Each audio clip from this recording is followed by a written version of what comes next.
Connie nu poate adormi. Azi a plouat cu găleata toată ziua. Connie nu s-a putut zvengui deloc pe afară. După cină, ea joacă un joc de memorie cu tata și cu mama. Connie câștigă de 2 ori. Apoi mama strânge cărțile și spune: "E timpul să mergem la culcare." Dar Connie nu este deloc obosită. Ar dori mai degrabă să mai joace ceva. Însă și tata spune: "E deja târziu." În plus, afară nu e încă deloc întuneric. Mama o loborește că primăvara și vara se face întuneric mai târziu decât iarna. În unele țări soarele nici nu apune vara. Oare acolo copiii nu dorm deloc?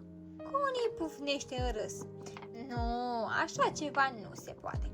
Așa că își pune pijamaua și se spală pe dinți, o mai ajută puțin și mama și apoi îi dă un pupic de noapte bună. Tata se așează pe pat lângă Connie și, ca întotdeauna, îi citește o poveste înainte de culcare. De data aceasta despre un băiat care numără oițe înainte de a adormi, până când în cele din urmă îi vine somnul. Deoarece Connie nu este încă obosită, tata îi citește încă o poveste, cea despre monstrulețul pufos. Dar există monștri în realitate, dorește Connie să știe. Nu, spune tata de din cap, dar Connie vrea totuși ca tata să se uite sub pat, să vadă dacă nu este vreunul acolo. Însă tata găsește doar șosetele cu dungi albe și roșii și pe Elsie puiul de urs polar. Niciun monstru. Connie s-a liniștit. Puiul de urs poate să stea în pat cu ea. Șosetele merg la spălat. Tata îi dă lui Connie un pupic pe vârful nasului și un altul de noapte bună pe frunte. Apoi pleacă. Dar Connie îl ajunge din urmă deoarece îi este sete. Tata îi dă un pahar cu apă, iar Connie bea apa până la ultima picătură și se pune iar în pat. Tata o acoperă din nou.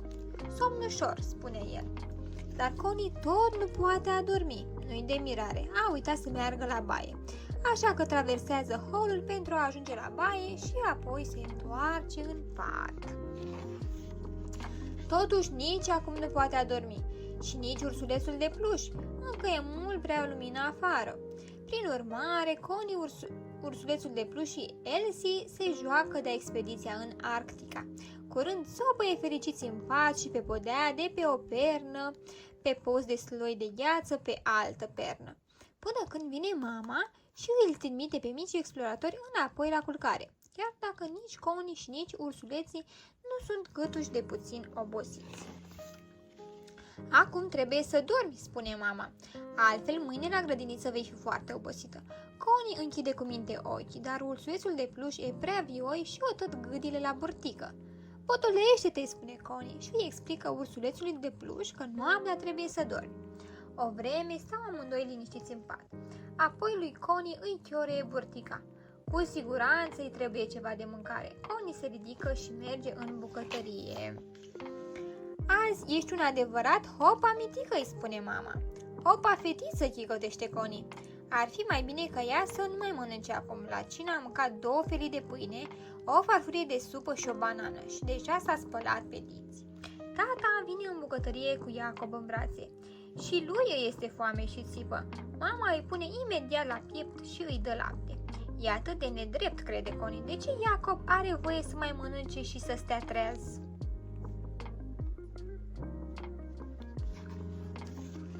Connie e supărată. Oare tata și mama îl iubesc mai mult pe Iacob decât pe ea? Tata o ia pe Connie în brațe. Vă iubim pe amândoi la fel, spune el. Și mama o îmbrățișează pe Connie.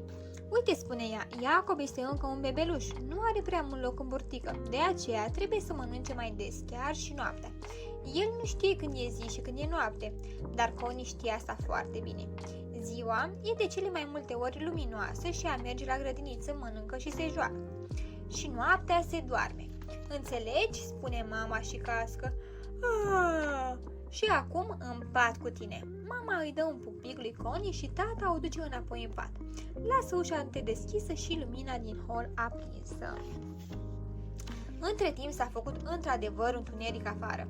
Connie încearcă să adoarmă și se cuibărește sub pătură. Dar acum din camera de zi se aude televizorul. Cu siguranță tata se uită la știri. apoi susură apa de la baie, se aud ușile, o mașină claxonează, un câine latră și acum Iacob plânge iar. Cum să dorm cu toată gălăgia asta? Connie se învârte de pe o parte pe alta, în cele din urmă își trage pătura pe cap și apasă perna pe urechi. După o vreme s-a făcut liniște. O liniște deplină, cumva înfricoșător de liniște. Deodată Connie aude ceva la fereastră. Deschide repede ochii, se aude iar.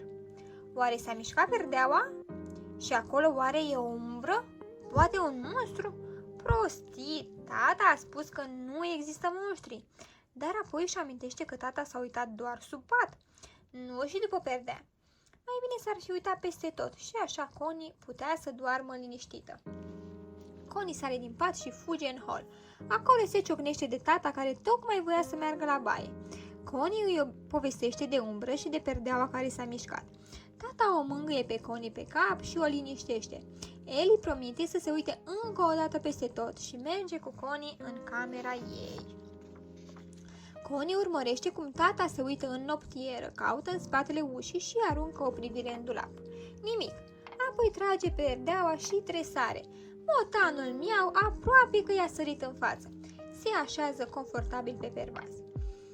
Connie chicotește, căci tata a tras o sperietură zdravănă. Deși motanul miau nu este un monstru. Connie îl mângâie pe motanel, acum poate dormi liniștită.